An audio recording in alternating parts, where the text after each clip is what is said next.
এবার আমাদের যে পরিমাণ ফসল মাঠে উঠেছে, একদম সমস্ত মাঠ সবুজে ভরে গেছে। এবার অনেক লাভ হবে গো দাদা। এবার আমরা সবাই মূলা চাষ করে বাজিমাত করে দিয়েছি। শীতের প্রথমে যদি মূলাগুলো একটু বাজারে তুলতে পারি, তাহলে তো বিশাল দ্বিগুণ দাম পাবো রে। সবকিছু ভালোভাবে চলবে। যত পাওনাদারেরা বাড়ির সামনে এসে বসে থাকতো, তাদের সমস্ত টাকা দিয়ে দিতে পারবো রে। এবার যেটা লাভ হবে সেটা দিয়ে আমি ভেবেছি আরো 2 বছর বসে বসে খাবো, তাহলেও আমার পয়সা ফুরবে না। এর আগে অনেক বছর আমাদের লোকসান হয়েছে, তেমন একটা লাভের মুখ দেখতে পারিনি। এবারের ফসলটা ভালো হয়েছে, শীতের চড়া মূল্যে বাজার পাবো। শীত তো চলেই এসেছে, মনে হচ্ছে আরো বেশ কিছুদিন সময় লাগবে ফসলটা তুলতে। সময় লাগলে সময় তো দিতেই হবে। সময়ের আগে যদি আমরা এই মূলাগুলো তুলে ফেলি, তাহলে পরিপক্ক হবে না, আর সেটা না হলে বাজারে তো দামও পাবো না। যেহেতু এত কষ্ট করে ফসল ফলিয়েছি, আরো কিছুক্ষণ অপেক্ষা করতে সমস্যা নেই। অপেক্ষা করব, যত্ন করব। যত্ন করলেই তো ভালো ফসল পাবো, না হলে তো পাবো না রে। এবার যত্ন করেছি, সেজন্য ভালো ফসল দেখতে পেয়েছি। আগের দুবার ভালোভাবে কাজ করতে পারিনি, ফসলও ফলেনি। তোর খেতে পানি দিয়েছিস নাকি রে? এখন তো শীত চলে এসেছে, পানি তো তেমন একটা প্রয়োজন নেই। মাঝে মধ্যে যদি লাগে দিয়ে দেব, সমস্যা নেই। ভালোভাবে পাহারা দিতে হবে, চোর যেন চুরি করতে না পারে। এটা তুমি ঠিক কথা বলেছ। গ্রামের অনেক লোকের নজর লেগেছে, এই সাবধান কিন্তু।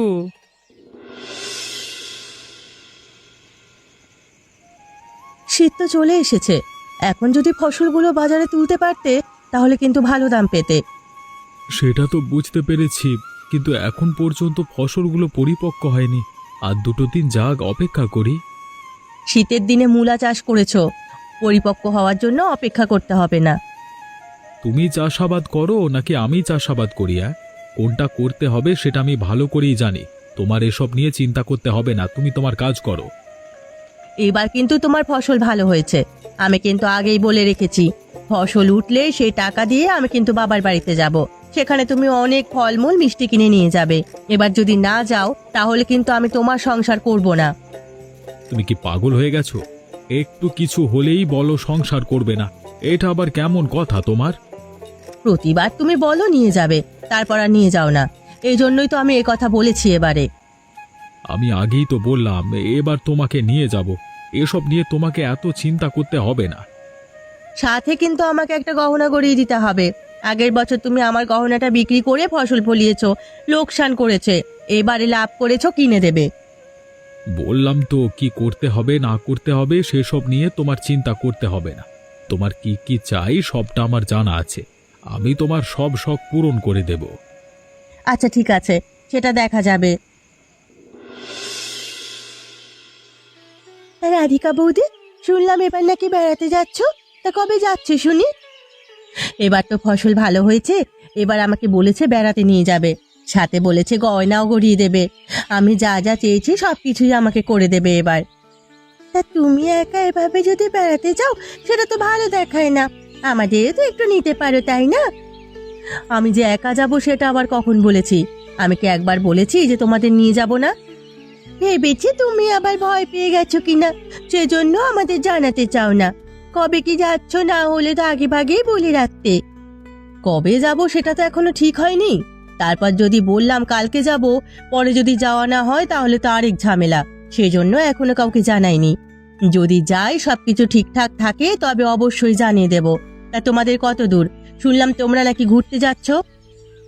আমাকে নেয় নাকি? নেয় নাকি জানি, মতি গতি তো তেমন একটা ভালো দেখছি না। কেন? তেমনটা তো হওয়ার কথা নয়। তোমাদের ফসলও তো আবার ভালো হয়েছে, মূলা চাষের বাম্পার ফলন।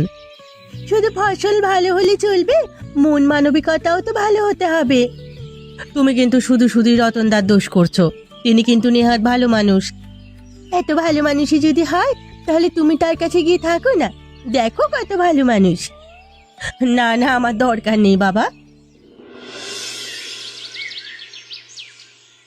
তোমাদের জ্বালায় আমি তো আর বাঁচলাম না। তোমরা এখানে বসে এত চেঁচামেচি করছো কেন সেটা বলো তো। কি হয়েছে তোমাদের? সমস্যাটা কোথায়? আমি তো অবশ্যই ঝগড়া করব। ভালো মূলা চাষ হয়েছে, শুধু তোর বউকেই গয়না গড়িয়ে দিবি, শ্বশুর বাড়িতে বেড়াতে যাবি। আমার জন্য তো কিছুই করছিস না, নিজের বউয়ের জন্য তো সব কিছুই করছিস। মাকে একদম ভুলে গেলি। আমি এত কষ্ট করে তোকে মানুষ করেছি, বড় করেছি, এখন কি না আমাকে ভুলে গেলি? তোমার এই ন্যাকা কান্না তুমি কি কোনোদিন বাদ দিতে পারবে না মা? তোমার জন্য কিছু করব না আমি বলেছি। ও আচ্ছা, আমি তো তোর মা, এখন তো আমাকে কোনো কাজেই লাগে না। এখন আমি ন্যাকা কান্না কাঁদছি, তাই না? থাকবো না আমি, আরে বাড়িতে থাকবো না। যেখানে আমার মূল্য নেই সেখানে থাকবো না, চলে যাচ্ছি আমি। আপনার এই অভিনয় বাদ দেন না মা, আপনি যে কোথাও যাবেন না সেটা আমি ভালোভাবেই জানি। হয়েছে হয়েছে, তোমাকে আর কথা বলতে হবে না মায়ের সাথে। আমি কথা বলছি তো মা, তোমার যা যা লাগে সেটাও আমি দেখব। তুমি এখানে শুধু শুধু ঝগড়া করো না, যাও নিজেদের কাজ করো, আমার মাথাটা খেও না দুজন। কি গো লালটুদা, মূলার এত দাম দিচ্ছ কেন? মূলার দাম তো আরো বেশি হওয়ার কথা। আমরা সেই আশায় এত কষ্ট করে চাষ করলাম, ভেবেছি এবার বিক্রি করে অনেকটা লাভ করব। এখন তো দেখছি তেমন কিছুই হচ্ছে না। তোমরা সবসময় আমার কাছে শাকসবজি বিক্রি করো, আমি সবসময় তোমাদের বেশি টাকা দেওয়ার চেষ্টা করি অন্যদের থেকে। সেটা তো আমরা জানি, সেই জন্যই তো সবার আগে তোমার এখানে এসেছি। এখন দেখছি তুমি টাকা কম দিচ্ছ, এতে তো আমাদের লাভ হবেই না, উল্টে আরো বিশাল লোকসান হবে। আমি তোমাদের বেশি টাকা দিচ্ছি কিনা এটা নিয়ে যদি তোমাদের কোনো সন্দেহ হয়, পাশে আরো অনেকেই কিনছে, তাদের কাছে একটু খোঁজ খবর নাও, তারা কত টাকা দিয়ে কিনছে, আমি তোমাদের কাছে কত টাকা দিয়ে কিনছি। তাহলে তো এবার আমরা বিশাল বড় লোকসানের মুখে পড়ে গেলাম। এবার তো আমরা দেখছি দাঁড়াতেই পারবো না, এত কষ্ট করে এত কিছু করলাম। আরে আমরাও ভেবেছিলাম এবার তোমরা দামটা একটু ভালো পাবে, আমরাও ভালো বিক্রি করতে পারবো, কিন্তু আমাদের তো তেমন একটা বিক্রি হবে না। সবাই মূলা চাষ করেছে, এত মূলা চাষ করেছে যে দাম একদম কমে গেছে। কত স্বপ্ন দেখেছিলাম, সব স্বপ্ন এক নিমেষে ধূলিসাৎ হয়ে গেল। কিছুই করবার নেই, যেটা বাস্তব সেটা মেনে নিতে হবে। চল রতন, এখানে দাঁড়িয়ে থেকে আর কি লাভ? তাহলে চল চল চল চলে যাই, চল। সুকান্তদা, কি যে করব কিছুই তো বুঝতে পারছি না। এবারও তো আমরা লোকসান করে ফেললাম। বাড়িতে গিয়ে কিভাবে যে নিজের মুখ দেখাবো বাড়ির মানুষজনকে, সেটা নিয়েই ভাবছি। তোমার তো তাও বাড়িতে মা আছে, তেমন কোনো চিন্তা নেই। বউ বেশি ঝামেলা করলেও মা তোমার সঙ্গ দেবে, আমার তো কেউ নেই। কিছুই করবার নাই রে, বাড়ি গিয়ে ভালোভাবে বুঝিয়ে বলতে হবে। নতুন কোনো ফসল ফলিয়ে দেখবো নাকি আবার? আমি সেটা নিয়েই ভাবছি, আবার ফসল ফলাবো নাকি আবার লোকসান হব। বাড়িতে যদি জানে আবারও ফসল ফলাতে যাচ্ছি, তাহলে আমাকে ঝাড়ু দিয়ে তাড়াবে। এই কৃষি কাজটা ছাড়া আমরা তো কিছুই করতে পারি না। আমরা তো গ্রামের কৃষক, অন্য কোনো কাজও তো আমাদের দিয়ে হবে না। সেটা তুই ঠিক কথাই বলেছিস, কি করা যায়? কি করা যায় তা আমি ঠিক জানি না, তবে কোনোভাবেই এবার আমি মূলা চাষ করব না, সেটা বলে দিচ্ছি। দেখ, যেটা ভালো মনে হয় সেটাই চাষ কর, আমিও দেখি কি করতে পারি।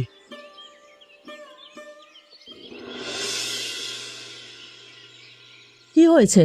তুমি এভাবে আজকে মন খারাপ করে বাড়িতে ফিরছো কেন? আজকে না তুমি প্রথম ফসল তুললে, আজকে তো তোমার খুশি হওয়ার কথা। তুমি মন খারাপ করে বাড়িতে ফিরছো, কোনো ঝামেলা হয়েছে নাকি? ঝামেলার কি হবে? যেখানে কপালই খারাপ সেখানে ঝামেলা কিছুই নয়। কি হয়েছে বাবা, তুই এভাবে কথা বলছিস কেন? কি হয়েছে বল আমাদের। তুমি এভাবে চুপ করে আছো কেন? তোমার তো আজকে আমার জন্য গলার হার নিয়ে আসার কথা, কই তা তো আনোনি। আমার ছেলেটার কি হয়েছে তুমি আগে সেটা জেনে নাও। ছেলেটা কথা বলছে না, মন খারাপ করে দাঁড়িয়ে আছে। তুমি কিনা গহনার কথা বলছো? পাথরের মতো দাঁড়িয়ে থেকো না, আমাদের কথা জবাব দাও। কি হয়েছে বলো। বাজারে ভেবেছিলাম এবার মূলার দাম খুবই বেশি, কিন্তু দেখি মূলার দাম কমে গেছে। গ্রামের সবাই মূলা চাষ করেছে, সেই জন্য দাম একদম কমে গেছে। কি করব কিছুই বুঝতে পারছি না। তেমন লাভ তো দূরের কথা, লোকসানও হয়েছে উল্টো। আমার কত স্বপ্ন ছিল এবার আমি বাবার বাড়িতে যাব, গয়না গড়াবো। এখন তোমার লোকসান হয়ে গেল, তাই না? তোমার তো কোনো দোষ নেই, আমার কপালটাই পোড়া। বৌমা, তুমি এমনটা কেন করছো? দেখতো ছেলেটার মন খারাপ, আমারও তো কত কিছু আশা ছিল, কিছুই করতে পারিনি। এখন কি করব? ও তো আমাদের জন্য চেষ্টা করেছে। আপনার ছেলে আপনার আপনার তো মায়া বাসনা বেশি, মাথায় তুলে নাচেন। আমারও তো মায়া বাসনা নেই।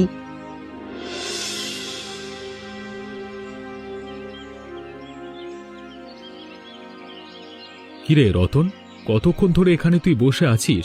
বাড়িতে যাসনি কেন? আমি তো এখানে এসেই দেখলাম তুই বসে আছিস। আমি যে বাড়িতে যাব সে সাহস হয়ে উঠছে না দাদা। বাড়িতে গেলেই ঝামেলা হবে। কি যে করব কিছুই বুঝতে পারছি না। বাড়ি ঘর ছেড়ে চলে যাব নাকি নদীতে ঝাঁপ দিয়ে মরবো সেটাই তো চিন্তা করছি। আরে পাগল হয়ে গেলি নাকি? আর মরে গেলে কোনো কিছু সমাধান হবে না। আমাদের বেঁচে থাকতে হলে লড়াই করতে হবে, লড়াই ছাড়া কিছুই হবে না। লড়াই তো আর কম করলাম না। গত 2-3 বছর ধরে অনেক ধরনের চেষ্টা করছি, কোনো ধরনে লাভ হচ্ছে না। তুই আর আমি একসাথে ফসল ফলিয়েছি, কিন্তু কখনো তো তুই আমার চেয়ে বেশি কষ্ট করিসনি। করেছিস বল? আমি সব সময় আমার সর্বোচ্চটা দেওয়ার চেষ্টা করেছি, তারপরও কিছু হয়নি। আমি তো হেরে যাইনি, দমে যাইনি, নতুন করে শুরু করবার সিদ্ধান্ত নিয়েছি। এটা আমি মিথ্যে বলতে পারবো না। তুমি আমার চেয়ে অনেক বেশি কষ্ট করেছো, এটা আমার মেনে নিতে হবে। সে তুলনায় আমি কিছুই করিনি। যে যাই বলুক না কেন, আমাদের আরও শক্তভাবে দাঁড়াতে হবে, নতুন কিছু করতে হবে। এবার কি করতে চাচ্ছিস তুই বলতো? এবার আর আমি মূলা চাষ করব না, অন্য কিছু চাষ করবার চেষ্টা করব। সেটাই ভালো হবে। এক ধরনের সবজি যদি আমরা চাষ করি, লোকসান হওয়ার বেশি সম্ভাবনা থাকে। কয়েক ধরনের সবজি চাষ করব এবং গ্রামের সবাই যেটা করছে সেটা থেকে এড়িয়ে চলব, তাহলেই ভালো হবে। কোনো সমস্যা নেই, তুমি যেভাবে বলবে আমি সেভাবেই চেষ্টা করব। আমি তো তোকে কিছুই বলছি না, তোর মন যেটা চায় তুই সেটা কর। আমিও আলাদা কিছু করবার চেষ্টা করছি। যা বাড়িতে যা, ঝামেলা করিস না, বুঝিয়ে বল, গিয়ে ভাত খা। ঘরের মধ্যে আসতে কে বলেছে? এত রাত করে যেহেতু বাড়ি ফিরেছো, বাড়িতে আর ফিরতে হবে না, বাইরেই থাকো, কোনো সমস্যা নেই। বাইরে যে পরিমাণ ঠান্ডা পড়েছে, এই ঠান্ডায় আমি যদি বাইরে থাকি শীতেই মরে যাব। বাইরে যেহেতু ঠান্ডা পড়েছে, তাহলে তুমি এত রাত অবধি বাইরে কি করলে? যদি মরতে তাহলে তো আগেই মরে যাওয়ার কথা, বাড়িতে আসলে কিভাবে? এখন আমি মরিনি কেন, তুমি কি সেই কৈফিয়ত আমার কাছ থেকে জানতে চাও? সেটা আমি জানতে চাই না। আমি জানতে চাই তুমি এত রাতে বাইরে কি করলে। আমি যে তোমাকে সুকান্তদার বাড়ি পর্যন্ত খুঁজে এলাম এই ঠান্ডার মধ্যে, সেটা আমার কেন করতে হলো? তুমি সুকান্ত তার বাড়িতে গেছিলে? তোমার মতো মিথ্যুক নাকি আমি?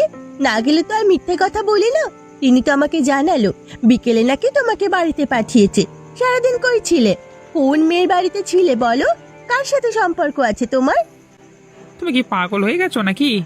আমার জীবনে তুমি ছাড়া কারোর সাথেই সম্পর্ক নেই। তাহলে তো কোনো সমস্যা হলে তুমি সবার আগে বাড়িতে ফিরে আসবে, আমাকে বলবে। বাইরে ছিলে কেন বলো? আমি তো তোমার ভয়ই বাইরে ছিলাম। আমি বাঘ নাকি ভাল্লুক যে তোমাকে খেয়ে ফেলবো? যদি এতই ভয় পাও তাহলে ঘরে আসলে কেন? বাইরে থাকো, এখনই ঘর থেকে বের হও। আমার ভুল হয়ে গেছে, আমি আর এমনটা করব না। আসলে আমি তোমাকে কি করে কি বলবো সেটাই তো বুঝতে পারছিলাম না। তোমার দোষ তুমি বুঝতে পারো না। সুকান্তদা আমাকে বুঝিয়ে বলেছে, আমি তো সম্পূর্ণটা বুঝেছি। আচ্ছা ঠিক আছে, যেহেতু তুমি বুঝেছো, আমি সেই দুপুর থেকে কিছুই খাইনি। দুটো ভাত এনে দাও খাই। বাইরে ছিলে, সেখানে কেউ খাওয়ায়নি? হয়েছে হয়েছে, আর ঝগড়া করো না, যাও যাও যাও যাও যাও। সুকান্ত দা, তুমি কি করতে চাইছো সেটা তো আমি বুঝতে পারছি না। তুমি আবার এবার মূলা চাষ করেছো, তোমার মাথা কি ঠিক আছে নাকি তুমি পাগল হয়ে গেছো? আমার মাথা সম্পূর্ণ ঠিক আছে, আমাকে নিয়ে চিন্তা করতে হবে না। তুই তো এবার আলাদা কিছু লাগিয়েছিস, ভালো লাভ হবে, ভালো মতো যত্ন নে। তোমার আমার সাথে কথা হলো, এত করে বললাম, এবার আর আমরা মূলো চাষ করব না। তারপরও তুমি কেন যে এই সিদ্ধান্তটা নিলে সেটাই তো বুঝতে পারছি না। তুমি কি ইচ্ছে করে লোকসান করতে চাও নাকি? আমি যেটা করতে চাই সেটা আমার মনে মনে আছে। তুই যেটা করতে চাইছিস সেটা তো তুই করেছিস, আমাকে নিয়ে তোর চিন্তা ভাবনা করতে হবে না। তুই যেটা করতে যাচ্ছিস সেটা ভালোভাবে কর, তোর যেন লাভ হয়, ক্ষতি যেন না হয়। মূলা চাষ করেছো সেটা ভালো কথা, মাঝখানে এত ফাঁকা রেখেছো কেন জমি? তোমার মাঝখানে জায়গাটা যদি মূলা লাগাতে তাহলে তো ভালো হতো। এতটা জায়গা ফাঁকা রেখে কি করতে চাইছো?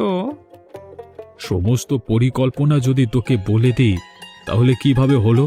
এবার আমার পরিকল্পনার একটু পরিবর্তন এনেছি, সামনে কি হয় দেখতে পাবি। তুমি যে মাঝে মধ্যে কি পাগলামি করো না সেটা আমি বুঝতে পারি না। তোমার এই পাগলামির জন্য আবারও লোকসান হবে, আবার কান্নাকাটি করবে। এতকাল লোকসান হয়েছে, আর একবার হলে সমস্যা নেই। এত লোকসান হয়েছে সেই জন্য তো এবার লাভ করা উচিত ছিল। নিজে যদি ইচ্ছে করে লোকসান করতে চাও সেখানে আর কি নিষেধ করবে? তুই তো আমাকে বলেছিস, এরপর আমি আর তোর দোষ দেব না, সমস্যা নেই। কি গো রাধিকা বৌদি, কি খবর তোমাদের? সুকান্তদা শুনলাম পাগল হয়ে গিয়েছে, কথাটা কি সত্য নাকি? এ কথা আবার তুমি কেন বলছো? নিশ্চয়ই মজা করছো। মজা তো অবশ্যই করছি।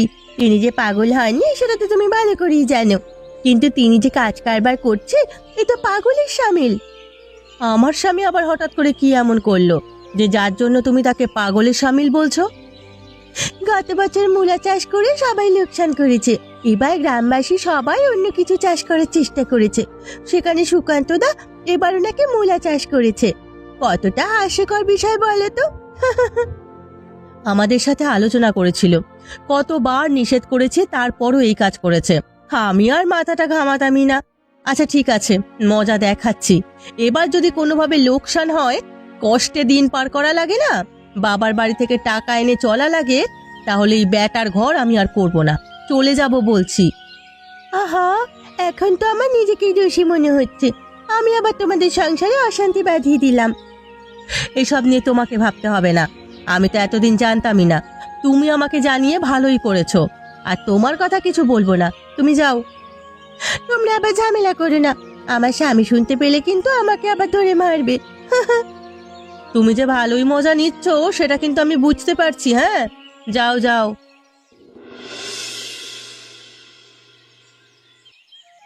সুকান্তদা, তুমি আবার এই কি নতুন ফসল নিয়ে আসলে?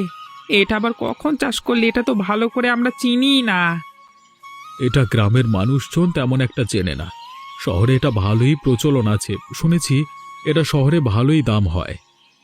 ওই আমরা তো তেমন কিছুই জানি না। কি গো লালটুদা, তুমি তো তেমন কিছুই বলছো না, বলো না কি? সুকান্তদা যেটা এনেছে সেটার দাম বাজারে খুবই ভালো। শহরে এটাকে গাজর বলে থাকে, গ্রামের মানুষজন পছন্দ না করলেও শহরে এরা ভালো দাম আছে। তা আমি তো শহরে নিয়ে সবজিগুলো বিক্রি করি। শীতের দিনে গাজরের বাজারের ভালো চাহিদা। তোমরা সবাই মিলে যে পরিমাণ টাকা পাবে, ফুলকপি বেগুন বিক্রি করে সুকান্তদা তার থেকে বেশি টাকা পাবে। সুকান্তদা এটা আবার কোথায় চাষ করেছিল গো? দেখলাম না যে। তোমাদের চোখের সামনেই তো ছিল, যে জায়গাটায় বলেছিলে খালি রয়েছে, চাষ করিনি কেন, সেখানেই এটা রোপণ করা ছিল। তোমরা খেয়াল করনি, বুঝতে পারোনি। তলে তলে এত কিছু করলে আমরা জানলাম না। তোমরা তো তোমাদের মতো চেষ্টা করেছো, আমি একটু ব্যতিক্রম করেছি। পরে যদি আমি এটা বলতাম, লোকসান হলে আমাকে দোষ দিতে। একই সাথে মূলার বাজার দরও ভালো।